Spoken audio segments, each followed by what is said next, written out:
Dalam mazhab Syafi'i, pembatal puasa adalah al-huqnatu min ahadis sabilain, yaitu suntikan dari dua jalan, apakah dari kemaluan depan atau dari kemaluan belakang. Maka suntikan yang demikian ini dapat membatalkan puasa.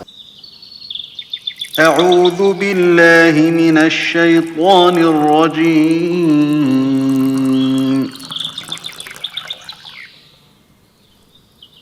Bismillahirrahmanirrahim. Alhamdulillahirabbil alamin, wassalatu wassalamu ala asyrafil anbiya'i wal mursalin nabiyina wa sayyidina Muhammadin wa ala alihi wa sahbihi ajmain. Amma ba'd. Teman-teman pemirsa Ngopi on TV semuanya, yang semoga Allah Subhanahu wa taala memberkahi kita dimanapun kita berada. Di bulan puasa kali ini kita akan mengangkat tema tentang mubtilatis shaum, yaitu perkara-perkara yang dapat membatalkan puasa.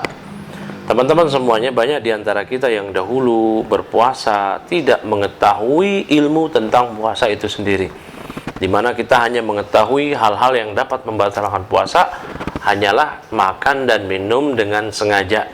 Padahal ada beberapa hal lain yang jika dilakukan maka dapat membatalkan puasanya, maka konsekuensinya dia harus mengkodoknya.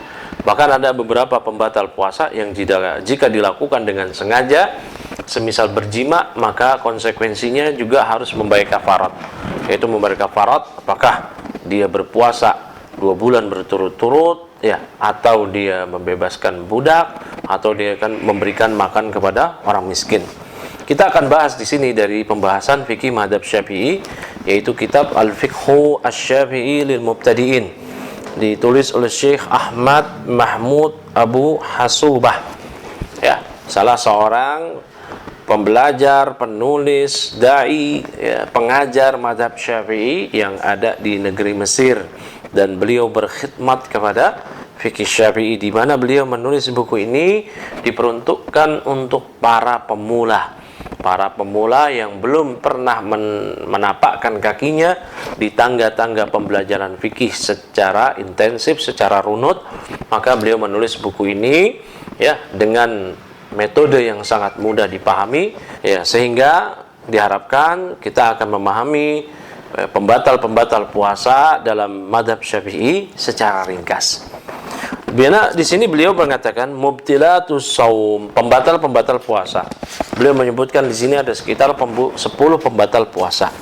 Beliau berkata, ya, yang pertama, ya, setelah beliau menyebutkan puasa itu batal idza fa'ala as-shaimu ahadal asbabi at-taliyati, yaitu puasa seorang yang berpuasa itu akan batal apabila orang yang berpuasa tadi melakukan salah satu dari 10 sebab sebagai berikut. Yang pertama, al-awwal al-aqlu wasyarbu amdan, yaitu makan dan minum secara sengaja, wa in qalla, walaupun sedikit. Nah, berarti kalau dia makan dan minum tidak sengaja maka tidak membatalkan puasa. Nabi kita alaihi salatu wassalam, Nabi Muhammad sallallahu alaihi wasallam menyatakan, idza nasiya fa akala wa syariba falyutimma shaumah. Apabila seorang makan, minum, dia lupa, maka sempurnakan puasanya. Fa innama at'amahullahu wa saqah, karena Allah lah yang telah memberikan dia makan dan minum. Dia teruskan saja puasanya. Nah, ini makan dan minum dengan sengaja. Wa in qalla, walaupun dia sedikit makan dan minum, ya, kasimsimah indal amad, semisal dia makan biji-bijian, ketumbar secara sengaja. Ama in akala aw syariba nasiyan fala syai' alaih wa siyamuhu sahih. Nah, kalau dia makan minum tanpa sengaja maka tidak ada konsekuensi apa-apa, puasanya itu sah. Nah, yang kedua, husulu syai' ila jawfis shaim, masuknya sesuatu ke tubuh orang yang berpuasa, ke dalam kerongkongannya, ke dalam lambungnya. Maka kalau dia masukkan sesuatu itu maka tidak sah puasanya, alias batal puasanya. Yang berikutnya, yang ketiga, al-qai'u amdan, muntah dengan sengaja. Wadzalika idza adkhala as-shaimu asbu'ahu fi halqi, yaitu apabila seorang yang berpuasa memasukkan jarinya ke tenggorokannya, ya, au qama bi amalin yustaqya'u bihi, atau dia melakukan suatu hal yang di situ dapat membuatnya muntah, maka batala shaum, maka batal puasanya. Nah, kalau muntah tanpa sengaja Semisal orang yang muntah ada di kendaraan atau yang lainnya tanpa dia menginginkan muntah, kemudian dengan sebab dia berada di atas kendaraan yang dia tidak pernah atau jarang menaiki kendaraan tersebut, semisal kapal laut, pesawat terbang, sehingga dia muntah, dia dalam keadaan tidak sengaja, maka tidak batal puasanya. Kan Nabi kita alaihi salatu wasallam dalam sebuah hadis mengatakan, man dara'ahu qai'un wa huwa sha'imun falaysa alaihi qada'un. Barang siapa yang dikuasai oleh muntah, artinya dia nggak kuat lagi menahan diri untuk muntah dalam keadaan dia berpuasa, maka dia tidak perlu mengqada puasanya. Namun kalau dia sengaja muntah, falyaqdi, dia mesti mengqada puasanya. Nah, berikutnya yang keempat pembatal dari puasa adalah al-wat'u amdan fin nahari ramadhana, yaitu dia berjima dengan istrinya di siang hari di waktu-waktu puasa secara sengaja. Amma idza wati'a nasiyan fala syai'a alaih.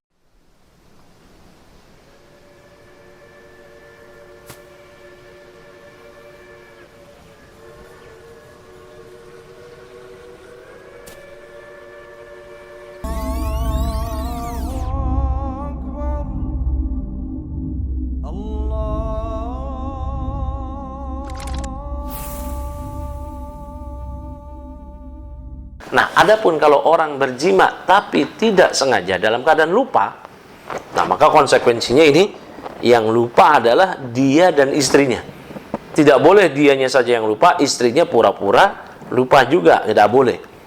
Nah, kalau istrinya, pasangannya tahu bahwasanya pasangannya ini lupa, mengajak untuk berjima, terutama pengantin-pengantin baru, pengantin-pengantin muda, ya, dia lupa, dianggap ini hari-hari biasa, di mana hari-hari dia adalah hari-hari yang bulan madu dan semisalnya, ya, maka ketika pasangannya mengajaknya untuk bercumbu pada lagi puasa, maka pasangannya yang ingat wajib memberitahu, menyadarkan bahwasanya adalah Ramadan.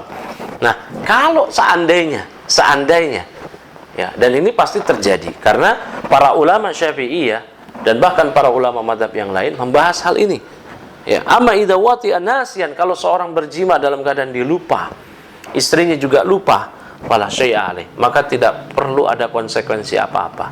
Dia tidak mesti puasa 2 bulan berturut-turut dan yang lainnya. Nah, berikutnya pembatal puasa yang lainnya, yang kelima adalah al-haid wan nifas, yaitu haid dan nifas. Idza shamatil mar'atu tsumma tara 'alaiha fin nahari ramadana al-haidu aw an-nifas batala shaumuha. Apabila seorang wanita puasa kemudian muncul haid atau nifasnya, ya, di siang hari Ramadan atau nifasnya muncul, walaupun itu hadir haid tersebut 5 menit atau beberapa saat menjelang berbuka, maka batal puasanya dan wanita tadi wajib mengqadanya. Dan semoga Allah mengganjar wanita tadi yang sudah berpuasa namun haid, Allah ganjar juga dengan pahala, namun dia mesti mengqadanya. Ya, Nabi SAW ditanya kenapa wanita itu mengalami hal-hal yang kurang dibandingkan dengan pria, maka kata Nabi SAW, alaysa idha khadat, ya, bukankah wanita tersebut apabila dia haid, idha hadat lam tusalli wa lam tasum, dia tidak salat dan tidak puasa, maka ini menandakan orang yang haid, wanita yang haid atau nifas, maka batal puasanya. Nah, yang berikutnya yang membatalkan puasa menurut mazhab Syafi'i adalah al-istimna. Ya, al-istimna wa huwa ikhrajul mani amdan bi ghairi jima'in, yaitu mengeluarkan mani sperma secara sengaja walaupun bukan dengan jima. Ya, apakah itu onani, masturbasi dan yang lainnya, maka ini membatalkan puasa menurut ulama Syafi'iyah. Bahkan sebagian ulama yang lain mengutip itu adalah ijma'. Oleh karena itu hati-hati, kita jauhi di bulan Ramadan tontonan-tontonan yang mengajak kita untuk memacu syahwat kita. Na'udzubillah min dzalik. Dihindari tayangan-tayangan, tontonan-tontonan, hal-hal yang mengajak kita memacu syahwat kita, maka ini dihindari karena konsekuensinya ialah batalnya puasa. Nah, kemudian batalnya puasa yang ketujuh ialah al-junun walau lilahdhah, yaitu gila walaupun sesaat, wariddah anil Islam, kemudian murtad dari Islam. Nah, seandainya seorang gila sesaat, kemudian berapa saat kemudian dia waras, maka batal puasanya. Demikian pula seorang yang tengah berpuasa kemudian dia murtad, ya, kemudian dia ditangkap dan diminta untuk bertobat, ternyata dia mau bertobat balik lagi ke Islam, maka puasa yang tadi pun juga batal dan dia mesti mengkodoknya. Yang kedelapan adalah imtila'un nukhamah an-nazilah baina dimag idza qadira ala ikhrajiha. Nah, yaitu yang berikutnya menelan nukhamah, menelan dahak yang itu turun dari kerongkongan apabila dia mampu mengeluarkannya. Kalau dia mampu mengeluarkannya, jangan dia telan. Nah, dia biarkan sehingga ya hal itu nanti akan tertelan, maka dalam mazhab Syafi'i itu tidak diperbolehkan. Nah, wala yuftir bi bal'ir riq. Ya. Nah, namun puasa tidaklah batal dengan seorang itu menelan air liur. Ya, menelan air liur yang tidak sengaja, maka itu tidak membatalkan. Berikutnya yang membatalkan puasa ialah wusulus syai'in minal madmadah awil istinsyaq fi halil mubalaghah bil ma', yaitu masuknya air ketika dia memasukkan air ke dalam mulut dan hidung dalam wuduknya, ya, ketika dia melakukan mubalaghah, menghirup dengan keras, dengan banyak ke dalam mulut dan hidungnya, maka ini tidak boleh. Dan Nabi SAW juga mengatakan, janganlah ya kalian hiruplah air ke mulut dan hidung ila antakuna shaiman, ya, balik, ya, sungguh-sungguhlah dalam menghirup air ke mulut dan ke hidung ketika berwudu ila antakuna shaiman, kecuali jika Anda sedang dalam berpuasa, itu tidak boleh. Nah, yang berikutnya yang ke-10 yang terakhir dalam mazhab Syafi'i pembatal puasa adalah al-huqnatu min ahadis sabilain, yaitu suntikan dari dua jalan, apakah dari kemaluan depan atau dari kemaluan belakang. Maka suntikan yang demikian ini dapat membatalkan puasa. Demikian ringkas dari apa yang bisa disampaikan dari kitab Al-Fiqhus Syafi'i lil Mubtadi'in. Semoga bermanfaat dari pembatal-pembatal puasa. Wabillahi taufik wa sallallahu alaihi wasallam wa sallallahu ala nabiyyina wa sayyidina Muhammadin wa ala alihi wa sahbihi ajmain. Subhanakallahumma wa bihamdika asyhadu an la ilaha illa anta astaghfiruka wa atubu ilaik. Wassalamualaikum warahmatullahi wabarakatuh.